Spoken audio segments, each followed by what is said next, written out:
It's just networking. That's the aim of the game, really. Just the cars are the cars, and anything else is a bonus. At 15 grand, if you can just make 500 quid out of a motorbike and just use it for 2 weeks, it's good fun. I went to Asia to race Lamborghini Huracan in front of the showroom. They had my name on a plaque, and it was like reserved for Rory.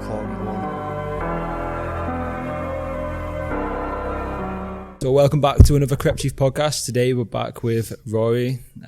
He's been a member of Crep Chief for quite a while now. 2 years. You got some interesting stories for us, to be honest. So we'll just kick it off with like how we know you. I think we take it back to your childhood, to be honest. Like, what was it like coming up? Like, because obviously, like we said, we got into motorsport. Motorsport's something that you probably get in a bit of a younger age. So what was your first like? Yeah, well, I mean, I got into motorsport quite late.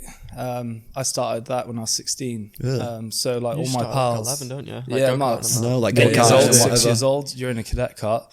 So I missed the boat on that because I got shipped away to a school. Didn't really enjoy it. So I left school at 16. Like a boarding school? Yeah. Whereabouts? Where? Bristol, Clifton Really? College. So nice school, just Yeah, not yeah, for me. And yeah, done my GCSEs, got the ticket, and I was out.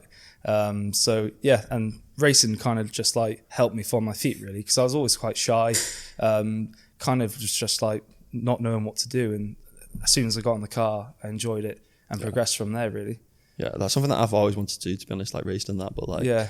like I said, It's like the dream job, innit? yeah, it's literally like one of those Like- things. You just like sit racing a car around a circuit, perfect. Yeah. Sounds F1 great driver. to me. But it's, Were you always into cars? Yeah, so my old man, he used to run a car auction, and he sold out like 4 or 5 years ago now. But Okay. it was me and him kind of on the rostrum since I can imagine, probably like 10 years old, from running the paperwork to say, this car sold, essentially, back down to the office. And I was always next to him, seeing him sell cars, auctioneering. And that's kind of where I found my love for it. And as soon as I got my driving license, I was driving them through the hallway. Yeah.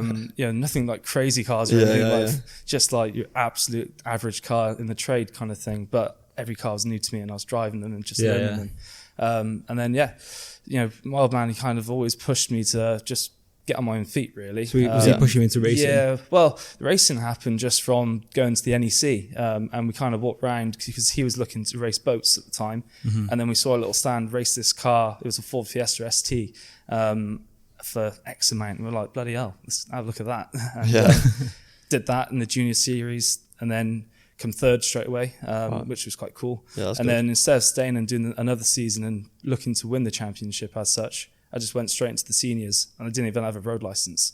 So it was like I'm racing against 30, 40 other experienced drivers. And kind of always pushed myself stepping up from there, really. So have your family always had their own businesses and Yeah, whatever? so my family's always had their own, kind of self-developed, really. My old man used to be a tyre fitter, my mum was an accountant, and then they took an opportunity to buy a business together. And they kind of formed it, and that was the auctions, and they ran it from there. They've always been a team running what they've done, which I quite admire. From there, they're kind of now like on the edges, say, with what they've got, and pushing me to do it, and my sister to do our own stuff. Yeah, well, you're doing very well to this day. Obviously, like, your business is big. Like, we'll get onto that in a little bit.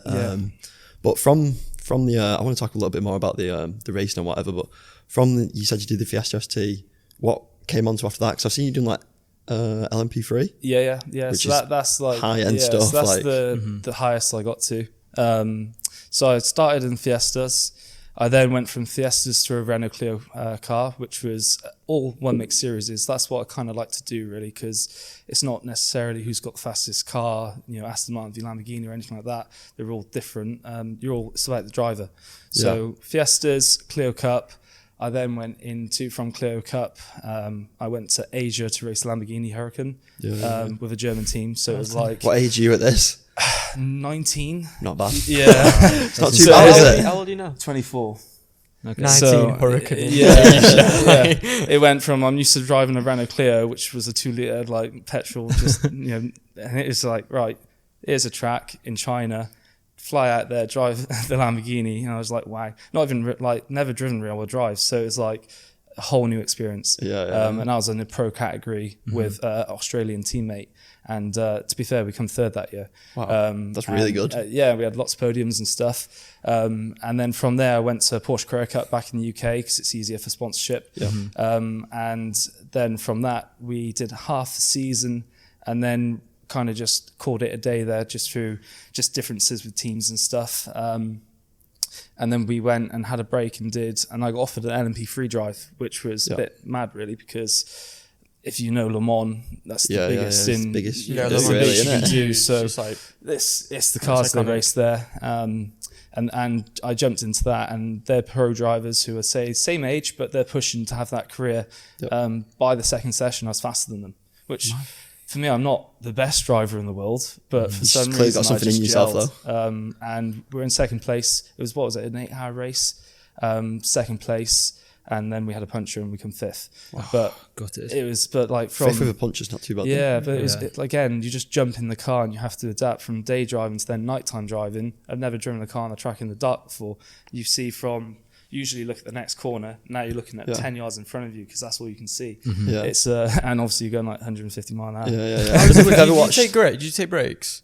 Yeah, It's like 4 hours or... Have you never watched that like Top Gear episode? And it's like they get that like 3 series and they go around like the 24-hour Yeah, that's Le it. Mans, like, and that's mad. Like that Yeah. shows you how like intense it really is. It's crazy. And a lot of my pals, they do the 24-hour races in like Yeah. Dubai and stuff, and some of the stints they do, it's just and in the heat as well. As you know, you come out like 4 kg lighter from sweating. Wow, it's nuts. that's insane. Hamilton did a 3 kg later last race, didn't he? Yeah, that's it. Yeah, Are you big into F1? yeah. I like going to the F1. To be fair, Never had to go in like any sort of F1 car. no, yeah. So my career's been just GTs, and I'm not really built for a single seater, so it's like we won't do that one. As you may or may not know, reselling is still one of the UK's biggest side hustles. It's also a system that has never failed within the last 10 years. There's always things to resell, whether that's the hottest sneakers, limited edition Pokemon items, or the newest electronic goods. If you are interested in starting your first side hustle, or you just want to add another one to your roster, then you are in the right place. We own a massively popular platform called Crep Chief Notify. We teach you everything that you need to know about reselling and tell you about all the hot upcoming drops that you can make a profit off. We've been running this business for the last 3 years and we have built up an incredible reputation in our time. For everyone listening to this, you've got this. It's time to take action and start a side hustle. What better way to do this than by learning new skills and starting your own little mini business? In the process of doing all this, you'll be in a community of like-minded individuals, people who want to better themselves, who want to become entrepreneurs, and not only that, want to make money. And an age-old saying is, you are who you hang around with. So if you want to get involved in a community like this and network with like-minded individuals, then you know exactly what to do. You'll find the link below to sign up to the Crep Chief Notify platform so you can start profiting and get involved with anything side hustle related. I've always wondered like how does like so like when you went to the Lamborghini one, how does the funding work for that? Like, are you taking private funding or like is it funding from sponsorships that the team's already got? Or? Yeah, that's it. So it's all about who you know in motorsport. So I had a good management at the time. Yeah. They set the deal up. And then you bring your own funding, and from sponsorship, it's just networking. And the way I kind of sold networking was it's just not a logo on the car because who can see that at 100 mile an hour? It's associating yourself with people who can benefit from each other. So, I mean, you pull every single string you can out of your family's friends and give them a great time. And then whoever they know, you kind of hope to try and get the networking from there. But racing is expensive, and that's why I kind of went back to the UK because I just found it was just easier to raise the money. Really, was it salaried as well? Like you can, technically it's expensive for you to do. You can get salaried. Very few are these days. I guess you've got to be really good at like. Yeah, and that's the thing. The path that I was taking was I was in British GT.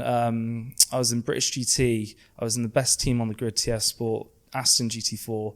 I picked my teammate to just win the championship, and I did pre-season testing, always looking good. I went, it's just not for me, and I kind of learned going down that route where you're working manufacturers and stuff. They really require you to be who they want you to be, and at the time, it's when I first started Whitson. Really, I was buying and selling cars, funding the racing, And I just kind of looked at it as I'm going to be spending X amount this year on racing, or I can buy this many more cars, have a holiday, and be a bit more who I am. So you're just putting all the profit aside back into racing? Yeah, that's it. Yeah. So was it always a hobby, or did you actually think like, well, I want to take this, like, I want to go professional? Yeah, so like obviously I didn't do university or anything like that, but my career was basically on the verge of having your master's degree. You're in the Aston Martin Junior Academy. Yeah. If you do well, which my teammate then won the championship, and he's now the works driver, getting paid to go wherever in the world to race Aston Martins. So, he's doing well. Fair play to him. But it was out of me and him kind of thing at the time, and I kind of just looked at it as, to get to that stage is just so fierce and so hard. It's almost cutthroat. The next year you still got to raise money and blah blah blah. It's just I went, I'll just do me. Yeah, I took a step and back. My old man was like, "What are you doing?" Like, the season's just this is so cool. We've just done 5 years working on this, and you're there. Why are you backing out? And I kind of just said to him, "Look, I found a bit more of a passion for buying and selling a car. I want to see the profits and make more money." Yeah. Well, I guess you got it from him initially, so that's it. Yeah, is only him to blame? In everything in life, it is. I'm a bit too much like him. So from there, like, you went back to car sale. Like, how did that kick off? Like, what was the first car that you ever resold? I was selling. I had probably about 10 cars at the start. Ford Fiestas, Renault Clios, Nissan Qashqais, just your stuff that kind of fit into the first car driver or the quick turnaround stuff, family stuff, really. And I always called myself Whitson Prestige, and I had the vision of where I wanted to get to, and it was just like, right, I really need to just get to where I enjoy the cars I'm selling, and that's where I then sacrificed racing and used the budget from there to like go for it, really. And we're 3 years in now. We've got a portfolio of about 40 cars, and we've got performance hatchback stuff, some supercars, and a mix of good family cars, really. Do you know roughly what those 40 cars are worth right now? I was just trying to figure out. We've got about 1.5 million stock, and it's always rotating. You have more, you have money in the bank, but when it's in the bank, you're not earning money because it's not in cars. Yeah. It's all tied up in cars. And lately, getting cars in, it's just hard work. It's just horrible. How have you found the market in the last 2 years? Well, COVID hit. It was like, what the hell are we doing? And then we tried selling everything just to have cash is king, money in bank. And then we found a month later, everyone was buying again. It was like, an insane time, wasn't it? And we're paying more money for the cars that we just sold. It's just like, wow. And every month it was just up. Cars were going up $1,000 a month easy in the trade. Crazy that time, wasn't it? Like, it's still to this day, like, they're still cars high right now, but they're not climbing like they were in like. They are doing man overs, like silly cars. It's like 10% a month. They were just going up, like, it was just insane. Yeah, we had Golf R's in stock that main dealers are buying off me retail. So I've earned my profit. I've had them in, say, maybe 5 weeks, and then they're selling them for more. I'm just like, what the hell? I'm like, have it, mate. Insane time. I remember when I first got the A-Class, that was during COVID. Yeah. And I was at the dealership and they had like 845 in. Yeah. And the guy just laughed. He literally looked at you, laughed. I said, how much is it? And he was like, it's like, but I was doing like 5-6 grand over at the moment. Like, he was just, and I was like, you're main dealer.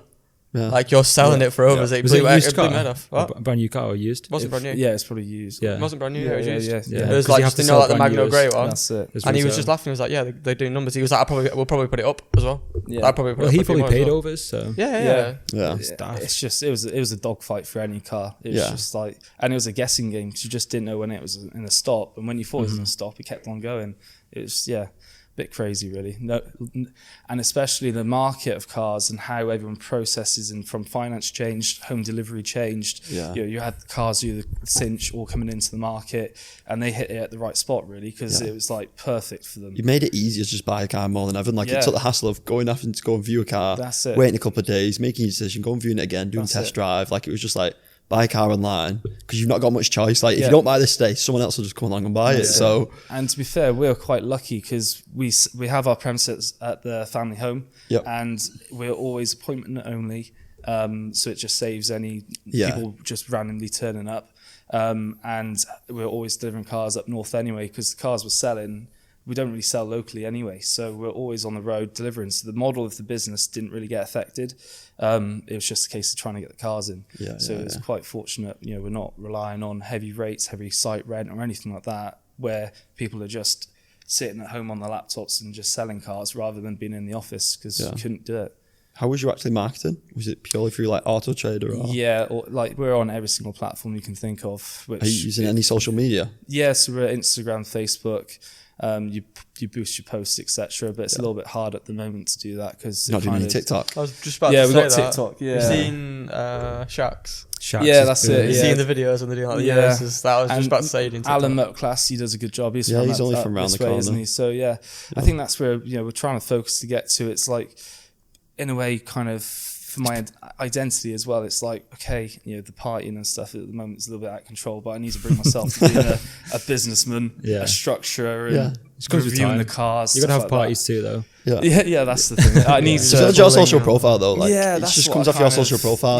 And the last 3 years was just like, it was me. It was I was a headless chicken running around the whole country trying to get cars. I've now got a team behind me. They're class, and I cannot be there. What's it made up of then? Like your team? Yeah. So to be fair, I've got a detailer, I've got a technician, and then I've got a videographer and a bit of a salesman as well. And my old man then steps in as well when he wants to get involved. So we're a small team, but we're work it well, if you know what I mean. There's a lot of people that have more staff, and it's just more bills. I'd rather just exactly. If you can handle it between yourselves, then what's the point? Yeah, that's it. Yeah, that works quite well. Do you look at like competitors like Carl Hartley and all of them? And I mean, you can always look up at the big boys. When you said it's on the family estate, I thought, There's one.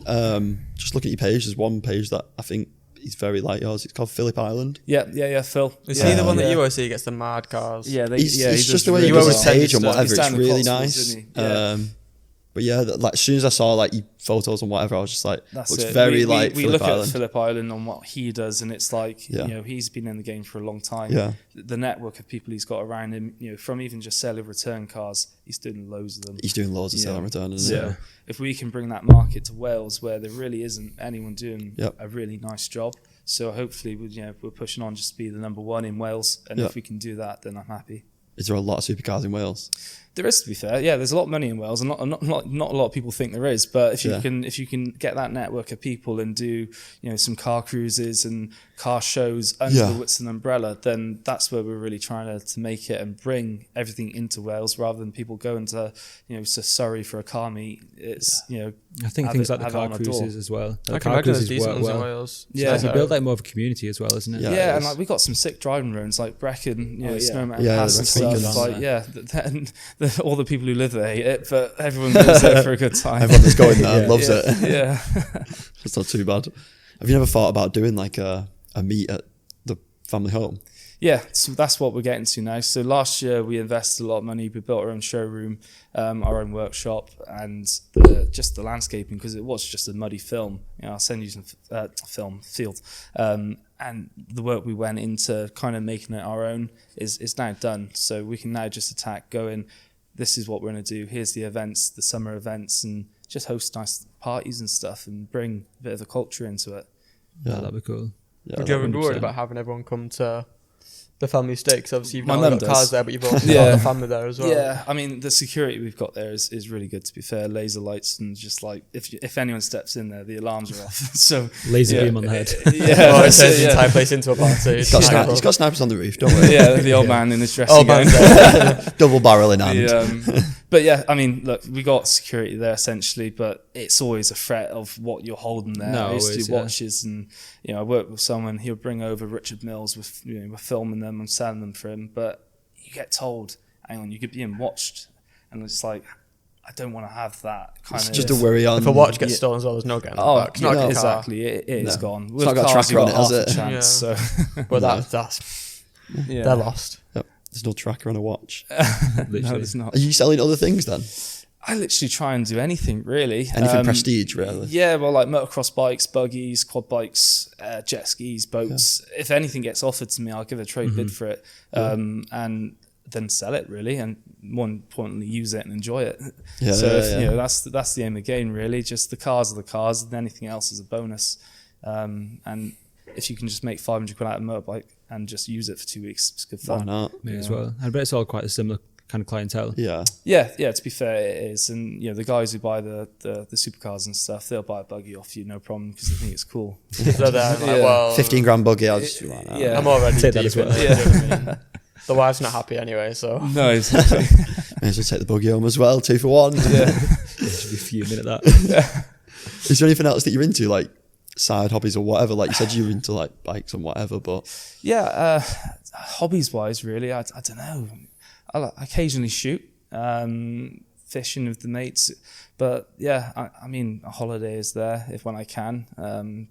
But hobbies wise, it's just kind of consistent of business. Everyone really hates me, really, because everything I talk about is like, oh, this car, that car. And it's just like, I think the ex ran away because I got drove her mad. It's like there's no off switch in my world, but it is what it is, isn't it? You're always like constantly scouring for a deal. Yeah, that's it. And especially I haven't got anyone doing it for me. If I don't do it, it doesn't get done. Mm-hmm. So I've really had to kind of drive myself to simply do it. And in the evenings, you're looking at Auto Trader, you're calling them.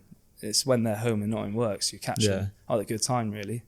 Yeah. What are is Auto Trader your main place you go to, or is it just like you get you offered a lot of cars? Yeah, I mean, you find on Auto Trader the good cars are on there from private sellers, because one, you've got to pay like 50 quid to put an advert up. Yeah. And generally, if someone pays 50 quid, they know they got a good car, good spec. Yeah.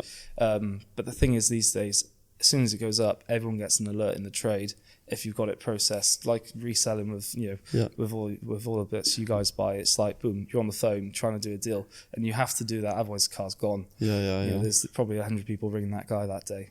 Is that just through like the Auto Trader pink? Yeah, so like the trade portal that we all get, we can process like just like the restocks, really. So as soon as something comes in stock with the mileage, how the quick age, do you reckon I that know, I is? was just gonna say, that. how fast is It's like a this? recent Because monitor.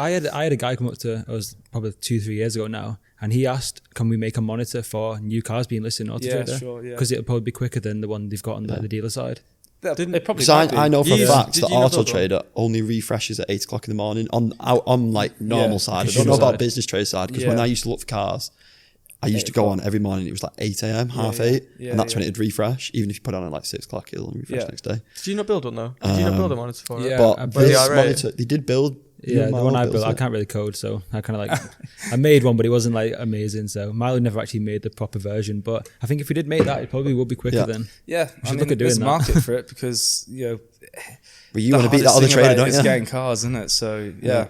Well, if that monitor's what, like, let's just say you pay like a couple $100 for that a month. Yeah. You're making like, if you beat someone to a car extra 2 every cars. time, Single time. you're So making you're making it on thousands the car, each yeah. time, so it doesn't matter. Every lead is worth it. Yeah, literally. Yeah. That's mad. Probably something worth looking into, to be honest. Yeah, for sure. We'll have a little Get it chat done, afterwards. lads. Put it up. Only to me though. Yeah, a private Don't worry. deal. We'll do that. You're getting some good deals now. Yeah. A few snipes. We've made some botched up monitors in the time for like when we were moving house. Yeah. And we had the house monitor Literally for new pinging into fucking Discord. new properties on Rightmove. Right, I got you. I know. It worked. That's where we got the old house. We got We got it within like a day. It's Yeah. like been up for like a few hours. Yeah, that's like you called us already. The parties but- you guys have seen, you had there. I'm like itching. Like, oh, where's the invite? I know. Yeah, we should have. I know, invited you, should to be have. fair. Had some crazy We'll parties have, there. have another one soon. We'll get you down. Yeah, New Just a place. convoy of cars to go outside. that's it. Get a few 720S's outside. That's it. I had a 720S, brilliant car. What car? What? Do you want to talk through your car history? I can. Is it long? Yeah, yeah. I think we got. It's quite cool. I mean, personal cars wise, I started with a Vauxhall Corsa limited edition. I was the boy. Started with, I have to add that limited edition, yeah, don't you? yeah. What colour was Definitely. it? I had an exhaust white? on it, and Was it white? It was the one. And yeah, it was white. Yeah. Yeah. White black wheels. And I was going then back and forth to Loughborough all the time, and I don't know. My old man had you laugh at this. He had a Toyota Avensis in it as a business car, right? But it was faster than my Corsa, so I would rather drive that than my new Corsa. Vauxhall. So I was driving around in a Toyota for like a year, and I always we went to Loughborough College where the racing drivers who come in and stuff like that.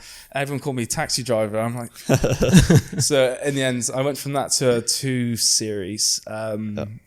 And then I went into a TT for like 6 months, called a hairdresser, and I was like, right, I'm sorting this out. Yeah. I can imagine. Put a wing on the Nice back car, of it. Yeah. but like you just can't get away from that. Yeah, car. TTRS as I well, think I was really. like 18 then. Yeah.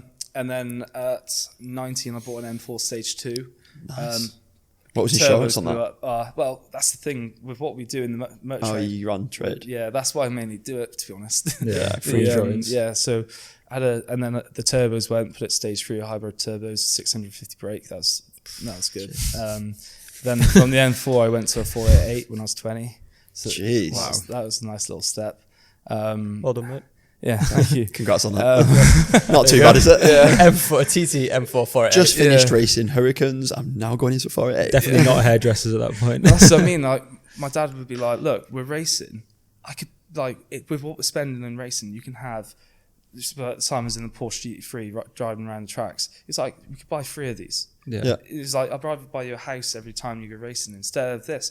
And he was kind of like drumming into me like what is right and what is wrong. And at the time it was like racing because it was what I loved and stuff. And then it just clicked when I was doing it with my own money. It was like, oof, that This is heavy now. Yeah, I'm like, hang on, I understand. It was the best thing I did really because I understood earning that pound to spend that pound, if you know what I mean. And luckily, I made the change, and I'm here now, and I've had the cars because. Are you glad you did? Yeah. Yeah, definitely. Yeah, because fair play to my mates, they're still racing. They've got manufactured deals and stuff like that. But 2 of my friends in my group that kind of stepped out. One now runs a really big editing company in London, works with Google and stuff like that. Okay. And then there's me, who's done my thing with the cars, and we're kind of just trying to keep pushing on and grow. Yeah. Before we just jump into obviously, or like the rest of your car history, because it's 720S and whatnot. If you were just walking into racing as just a private, like I want to race now, how much is it going to be a season? On it depends on what you want to do. Brand deals, I just want to jump in. Yeah, I mean, I'd say if you want to race like a Caterham as a gentleman driver, you're probably looking at 15-20 grand a year. If you want to go into the Renault Clio Cup, which is pretty much the number 1 single hatchback make you can do, it's about 150 grand for a Renault Clio. So yeah, and For like a 15, 20 grand car. Yeah, the race cars are about 40 grand, and then obviously you're just spending stuff on tyres and the promotion. You're on ITV4 live. If you want to get into like Lamborghinis, stuff like that, you're at 200 plus.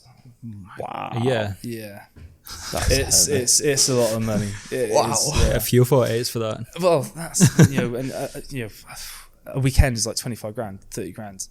Our first major business success here at Side Hustle was an information/education platform that we started. It was designed to teach everyday people who have never resold before exactly how to resell anything from limited edition collectible items to the hottest sneakers releasing that week for a profit. We tell you about any upcoming releases, exactly when they're dropping, how much you can buy them for, and how much you can sell them for. This is all done from our Crep Chief Notify iOS and Android app that is available on the Google Play Store and the App Store. You will receive push notifications on restocks, new buys, and much, much more. You can find the link to download our app in the description below. You was on 488. On the trade insurance. What came after that?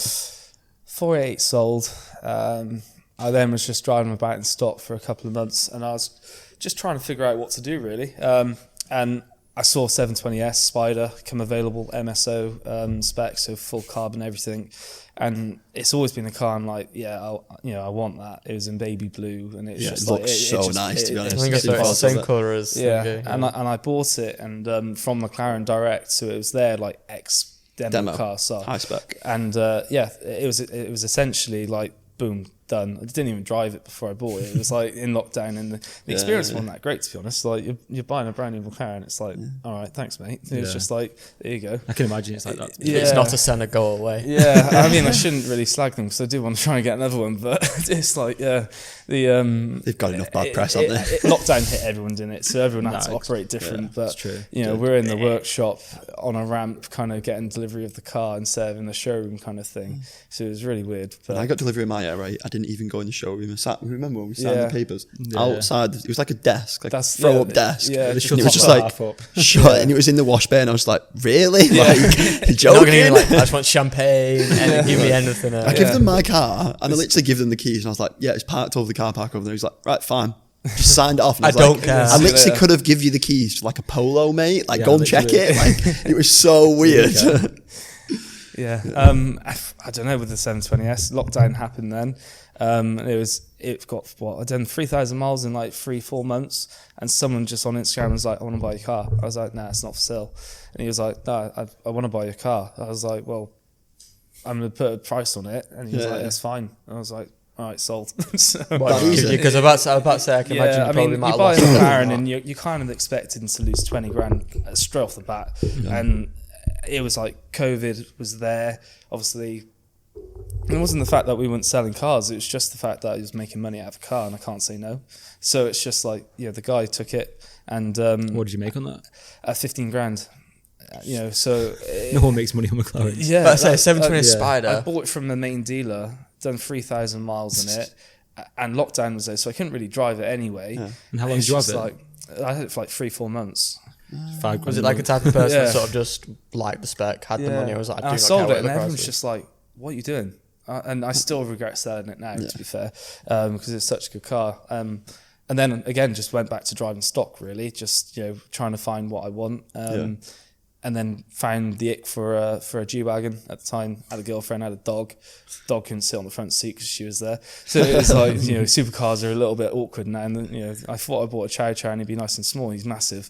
So he sits in the boot of the G-Wagon now. That's pretty decent. So he's comfy. Had life in it. And it's not a bad place to roll around, isn't it? Yeah. And it's just a cool car. Like it's a weird experience because when you drive one, it's just so high up and like you're looking. It is a down weird at Range car. Rovers. It's weird. The doors and everything, the sound. Was it you and that? Was it? I can't remember. It was us two. In one of the RX going down to Trafford Centre, and we pulled up at the lights. Yeah, I was with you. It was, and we was in Wales, and it was like a G350. Yeah. And it was next to us, and we were like here, looked across, and the wheel arch was like in line with my head, and I was like, Jesus Christ, like that's so high. It's like triple the size of the RX. It's insane. I just wheel spaced it as well, 30 mil, so it's like sitting flush on the wheel arches perfect. now, and it's like a go-kart. It really does drive well. Handled pretty well. Yeah, honestly, yeah. Like my mechanic's got a GR Toyota Yaris, right? And cool. He can drive that, right? And round the corners, the G is there. Really? Yeah. He's just like, you should see it from my perspective. Obviously, we're on private roads and stuff like that. So it's like the roll and how it points and shoots is just really good. I should just do a track day on it. Horrible. That'd be a funny track day. Yeah. Make a quality video of that. Yeah. G63 for a track day. Be a good one. That good bit of promo for you. That. Yeah. 5 tanks of fuel. Yeah. Is it bad on fuel? I average probably 11 miles per gallon, and that's me trying to stay in comfort mode. As soon as you go, what even coming up here? 3-hour drive. Yeah, so half tank, which half tank. That's not that bad. How much is full tank? Right now, Jesus. Yeah, I know, 160 quid for full tank. So what's it? Probably like done 80 quid half tank. Yeah. But I wasn't to come up in the Discovery, and I was like, I can't do that. I got to make sure I show him. Pull up in the G. I'll show him his boss. Yeah. With you guys in your cars, it's like, come on. No, we're obsessed, aren't we? Yeah, into cars, really. To be honest, proper into cars. How much was the market on the 488? Like, what year did you buy it? The market on the 488. Yeah. So what year did you buy it? 2020 to 2021. Because it's probably about the same price, if not more, still. Yeah. What like for it? It's like 170. Yeah. I think I paid 150 for it. I still sold like it. 160 at least. I sold it for like like 142, and it's probably like 155 now. Yeah. What spec was it? It was white with black contrast wheels and roof and stuff. So nice car, to be fair. Yeah, they've gone up. That's the one thing that I really so want good. the Ferrari. Yeah. Any engine in the Ferraris, like the 458s, the Speciales, stuff like that. It's just gold. I went to prom in a 458. F8. Yeah. Spider. Yeah. I know someone in town's just got a brand new F8. Yeah, I've seen it. Keep doing twat laps around town. I'm like, you're horrible. You're horrible. I went out. I went out last night. It's exactly what it is. Yeah. It is, isn't it? It's not beat around the bush. You're doing twat laps, aren't you? You're going up and down, up and down, up and down. I've seen you 4 times tonight, mate. Let's be serious. Well, I saw him last night, and then I came up and was like, I've just seen, because I was behind a 488 Spider, and then I come around a corner, and there's an F8 Spider. The roof was like, it's a different car. And I came, I was like, I've just seen this brand new F8. And the boy was like, 71 reg. Yep. I was like, yeah, seen him as well. The F8. I saw him the other day. I sent it. He's making sure he gets the mileage. Everyone. He must have took delivery in the last week, and I've seen him like 5 times already. I don't blame. There was a guy that did the same where he used to live. He got an F8 Spider, and I must have seen him like 3-4 times in the same week, just cruising up and down. Is this going to stay standard then, this G-Wagon? Also, yeah, I'm going to keep it standard only because it's VAT qualifying standard. I'm going to put a bolt-on exhaust onto it. It literally arrived yesterday, so Quicksilver exhaust fill system. Can you write G-Wagons off, like, through a company? Is that a thing? Well, because of the weight it's over 3.5 mainly tons or something. that's American. Yeah, that's what I said. I got told that it's a little weird bit. One. I got told about it, and I'm like to my accountant, boom, boom, boom, and he's like, "Hang on, that it don't work."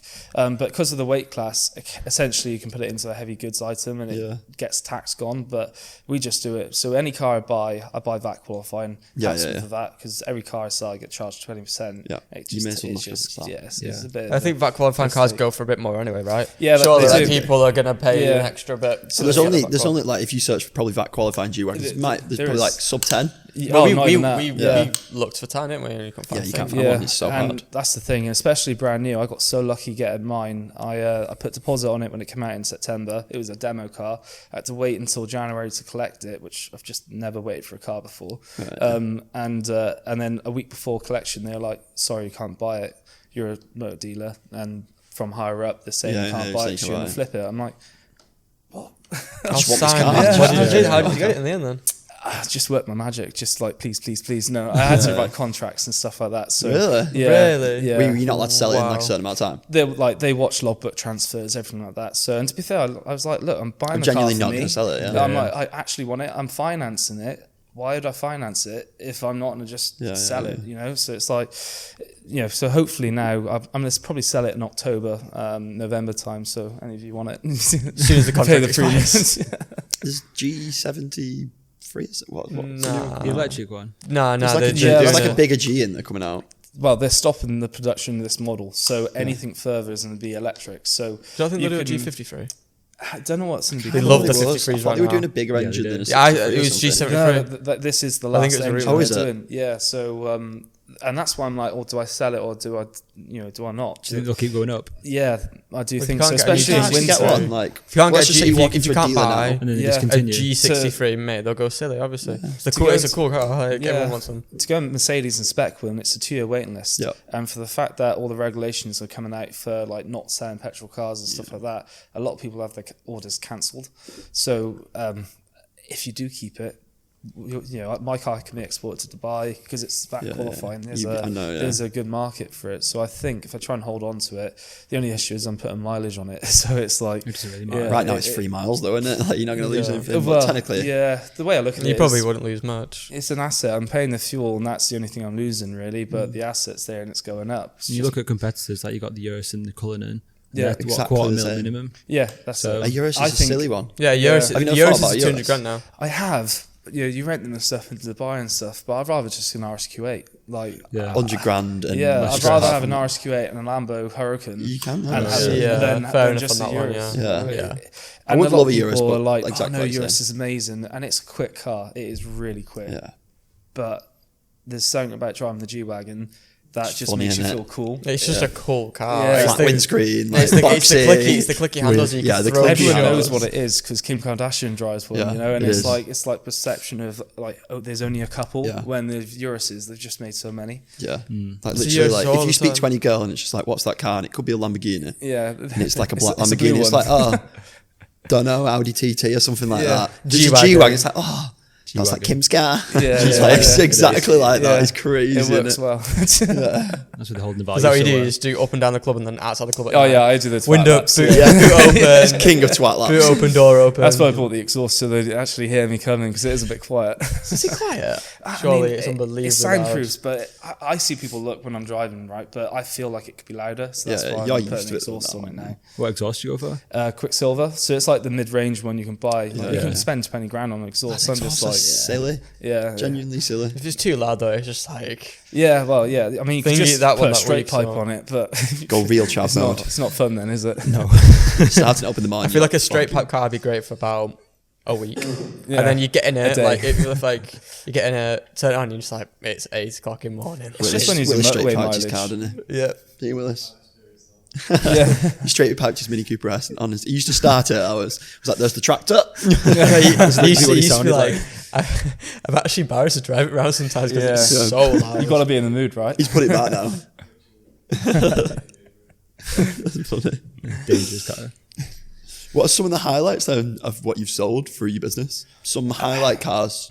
Yeah, we sold to some like really cool people, from rugby players to some people to do with like films and stuff like that. So to be fair, what we're trying to build on is like getting to that level of dealing with some clients and also giving the same experience to someone who's buying, you know, the Golf R. So it's the same, and that's what we try and do really. It's the same experience. You'll drive in, you'll park up, we'll pick you up on our golf buggy, we'll drive around to the showroom, do a reveal on the car, and by that point, I hope it's sold. And they're going to come back like as well. Like, so if they can then tell their friends and family the experience, it's not just like you said, like there's your car. You know, we try and make it feel a bit special. So exactly what you said with McLaren though, like that experience of buying that car is like no other. Yeah. When you drive away in the car, there is just buying the car's the experience. Like waiting for the car's better experience than getting it. Porsche do a good job, because I looked at a GT4 once, and they parked it right in front of the showroom. They had my name on a plaque, and it was like reserved for Rory Collenborn.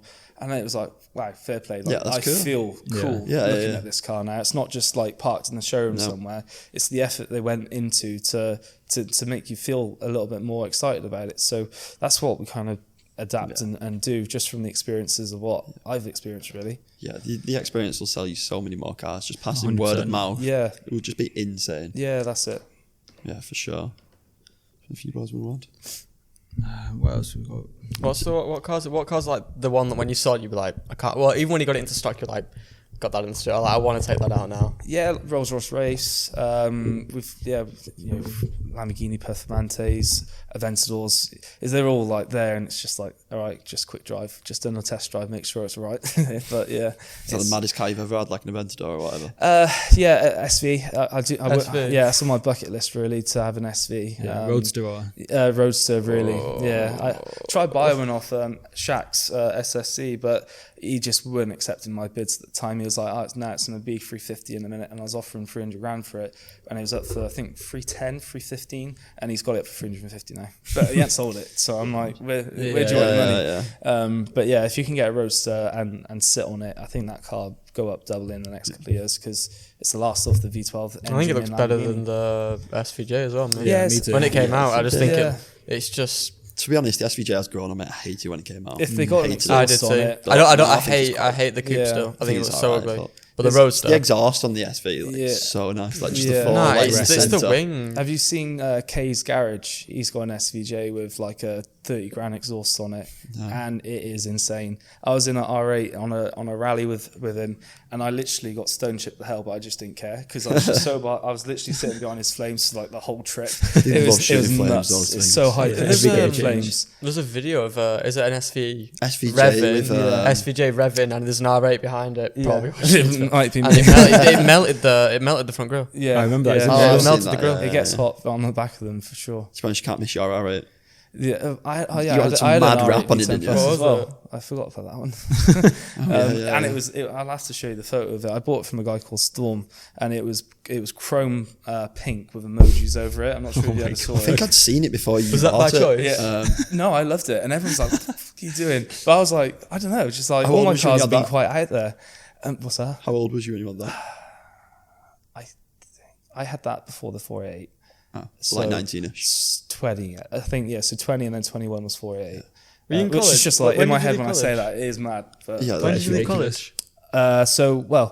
I left school at 16, and then we did a thing called a racing academy, and that was 6 days a month, and I left that in the first year because they were expecting you to do all like these BTEC businesses and stuff as a full-time student, but I was working outside of it, so I never did any of the work. I was just there for the racing academy. Doing an actual business. I was going to say, if you were like... The teachers hated me. Pulling up to sixth form at 18. I was like, you really expect me to do all of this coursework outside of it when I got a full-time job? I'm like, it's not happening. I'm here just for the racing academy. And then in the end, it was just like, look, the school don't want you. I was like, look, I don't want them. It was like, you know, and I just concentrate on just racing and business then. Did you do well in school? No. Yeah, I'm dyslexic, and to be honest, even work now, I just follow a process, and that process works. You know, I'm not the smartest guy in the world, but I kind of like to say I know how to do a deal.